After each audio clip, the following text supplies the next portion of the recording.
Cette Californienne part pour un petit tour en kayak, un petit tour dans son salon. Non, elle ne l'a pas rempli d'eau exprès pour battre un record idiot. Son salon est inondé tout simplement parce que tout le nord de la Californie est sous des pluies intenses. Cet état, où on a décrété l'été dernier la plus longue et la pire sécheresse de l'histoire, est aujourd'hui balayé par les eaux. Des eaux qui glissent sur un sol sec et dur comme du ciment. Même ce séquoia géant, percé à sa base au 19e siècle, cette vedette d'un parc naturel qui avait près de 2000 ans, est par terre, abattu par une des tempêtes qui se succèdent. Pendant ce temps, les journalistes, impeccablement maquillés, font des duplex pieds dans l'eau et cette dame continue à bien s'amuser dans son salon.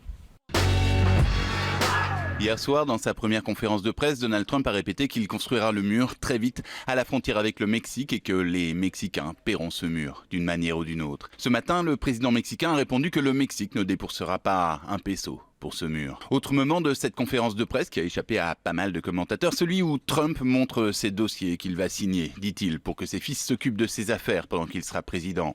Et Trump conclut ainsi « J'espère que dans 8 ans, dit-il, quand je reviendrai, je pourrai leur dire bon boulot ». Oui, dans 8 ans, dit-il en passant, alors qu'un mandat présidentiel est de 4 ans. À peine élu, Donald Trump n'a donc aucun doute. Dans sa tête, il est déjà réélu dans 4 ans.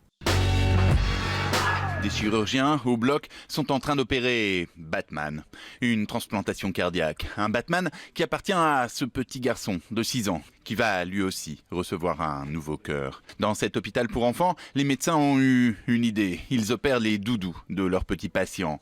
Très sérieusement, la même opération que celle des enfants. Savoir que leur doudou est passé par là, ça enlève de l'anxiété et du stress, dit ce médecin. Cet Elmo a été opéré du cœur, lui aussi. Il a même eu ses radios. Après l'opération, Batman rejoint le petit garçon dans son lit et ensemble, ils s'habituent à leur nouveau cœur. Ils vont bien, tous les deux.